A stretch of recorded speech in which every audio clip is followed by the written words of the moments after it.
Christmas and New Year break. With immense gratitude and hope, I welcome all back to the hallowed chambers of the Senate. I trust that you had a well-deserved rest during the Christmas break,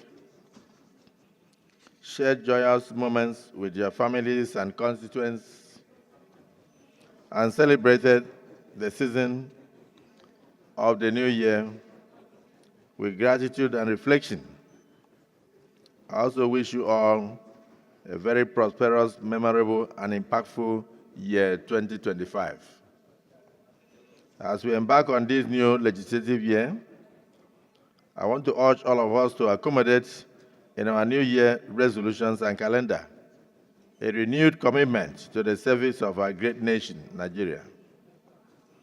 Let us resolve to dedicate ourselves to the task of fixing Nigeria through legislation, transforming it into the country of our dreams by tinkering with the old acts of parliament, enacting new ones, and then bringing the aspirations of all, including the less privileged in our society, to bear through our laws.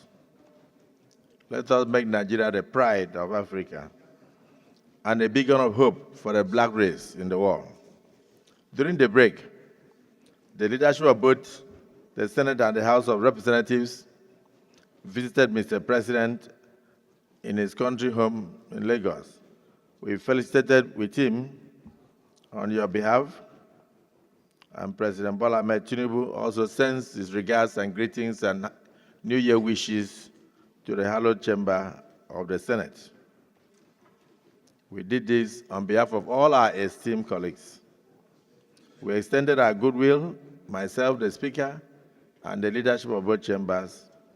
We reaffirm our commitment to work collaboratively with the executive arm of government and the judiciary for the progress and prosperity of our nation.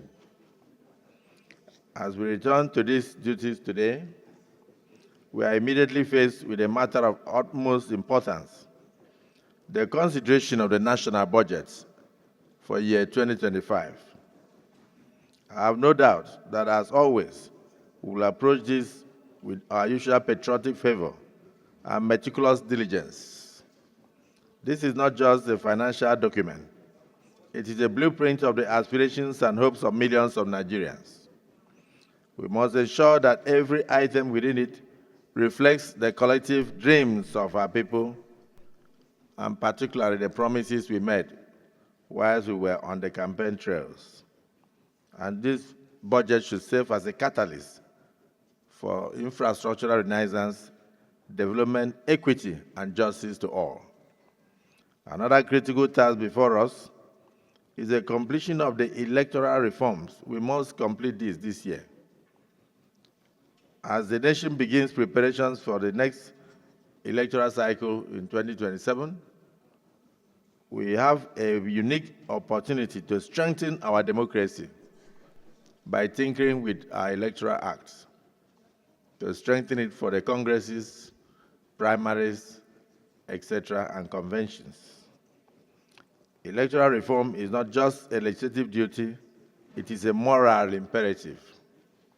It is our chance to give Nigerians and the entire people a system that is transparent, that is credible, and reflective of their will and the will of all citizens. Every vote must count.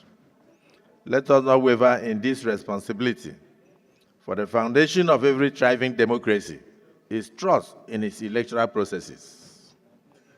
Distinguished colleagues, as leaders and representatives of our people, we must remain steadfast in our prayers for the peace and unity of our dear country. Our country faces numerous challenges, but we must never underestimate the power of collective intercession. We must pray for wisdom, we must pray for peace, we must pray for divine intervention to guide our leaders and unite our people. What Nigeria cannot do for itself, may Almighty Allah do for us. Can we say amen? This moment is significant.